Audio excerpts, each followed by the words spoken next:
Hello' মাই dear প্ৰিয় ছাত্ৰ ছাত্ৰীসকল, আজি আপোনালোক সকলোৰ কাৰণে এটা গুৰুত্বপূৰ্ণ আপডেট লৈ আহিছোঁ। আপোনালোকে সকলোৱে ছাত্ৰ ছাত্ৰীয়ে থাম্বনেইলটো দেখি পেলাই গমেই পাইছে আজিৰ এই ভিডিঅ'টো কি বিষয়ত বনাই আছোঁ। আজিৰ ভিডিঅ'ত HSLC বা HSৰ যিবিলাক ষ্টুডেণ্টে এইবাৰ ফাইনেল এক্সাম দিব তেওঁলোকৰ কাৰণে অতি গুৰুত্বপূৰ্ণ আৰু তেওঁলোকৰ কাৰণে এই ভিডিঅ'টো বনাইছোঁ। গতিকে আপোনালোক সকলোৱে গুৰুত্ব সহকাৰে ভিডিঅ'টো শুনিব। মই প্ৰায় কেইটামান ভিডিঅ' ইউটিউবত চাব পাৰিলোঁ বা সামাজিক মাধ্যমত যে HMPV যিটো ভাইৰাছ আছে এইটো অসমত আক্ৰান্ত হোৱা প্ৰথমজন ৰোগী ধৰা পৰিছে বুলি অসমৰ আগশাৰীৰ যিবিলাক প্ৰতিষ্ঠিত মিডিয়া আছে তেওঁলোকে পাব্লিছ কৰিছে, আমি সকলোৱে দেখিছোঁ। আৰু নেশ্যনেল লেভেলত ভাৰতবৰ্ষৰ বিভিন্ন ৰাজ্যত এই কেছটো ধৰা পৰিছে বুলি আমি নেশ্যনেল যিবিলাক নিউজ পৰ্টেল আছে, নিউজ চেনেল আছে তাতেও আমি দেখিব পাৰিছোঁ। কিন্তু এতিয়া কথা হ'ল ছাত্ৰ ছাত্ৰীবিলাকৰ মনত এই বিষয়টো লৈ পেলাই এটা ডাউট হৈছে যে কৰোণা ভাইৰাছৰ নিচিনা কি আকৌ লকডাউন দিব নেকি এই ভাইৰাছটো আহিছে যেতিয়া। আৰু কিছুমান ছাত্ৰ ছাত্ৰীয়ে এই বিষয় লৈ পেলাই এটা কনফিউজন হৈ আছে। তো মই ভাবিলোঁ আপোনালোক সকলোৰ কাৰণে, ছাত্ৰ ছাত্ৰী সকলোৰ কাৰণে এটা গুৰুত্বপূৰ্ণ আপডেট দিবলৈ। যিহেতু সমাগত পঞ্চায়ত ইলেকশ্যন হ'বৰ কাৰণে মুখ্যমন্ত্ৰী মহোদয়ে এটা প্ৰেছ বাৰ্তাও কৰিছিল, কিন্তু কিবা প্ৰব্লেমৰ কাৰণে পঞ্চায়ত নিৰ্বাচনটো তোমালোকৰ পৰীক্ষাৰ কাৰণে পিছুৱাই গৈছে।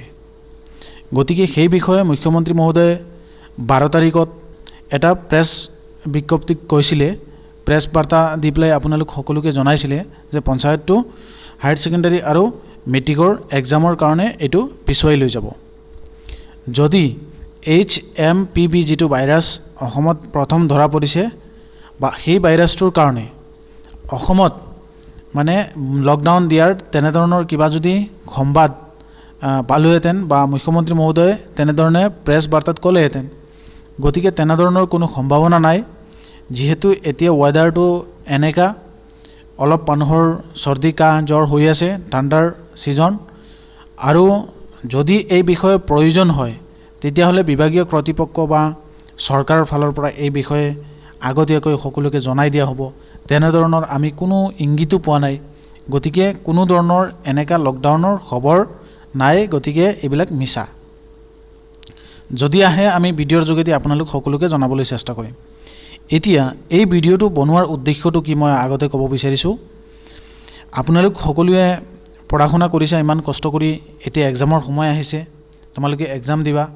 যিহেতু এক্সাম একদম ওচৰ চাপিছেই, গতিকে তোমালোকে পঢ়াৰ প্ৰতি লক্ষ্য ৰাখিব লাগে।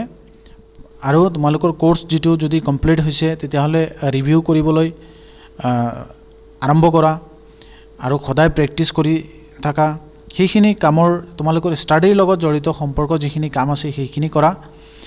যিবিলাক তোমালোকৰ টিচাৰ আছে তেওঁলোকে যিখিনি গাইডেন্স কৰে সেই গাইডেন্স মতে তোমালোকে পঢ়া শুনা কৰা, সেইটো তোমালোকে গুৰুত্ব সহকাৰে লক্ষ্য কৰা। আৰু সামাজিক মাধ্যমত কিছুমান বিয়পোৱা নিউজ যিবিলাক তোমালোকক দেখুৱাব বা কোনোবাই ক'ব, সেই বিষয়ে পটককৈ তোমালোকে ভয় খাব নালাগে, নিজৰ ষ্টাডিত মন দিব লাগে।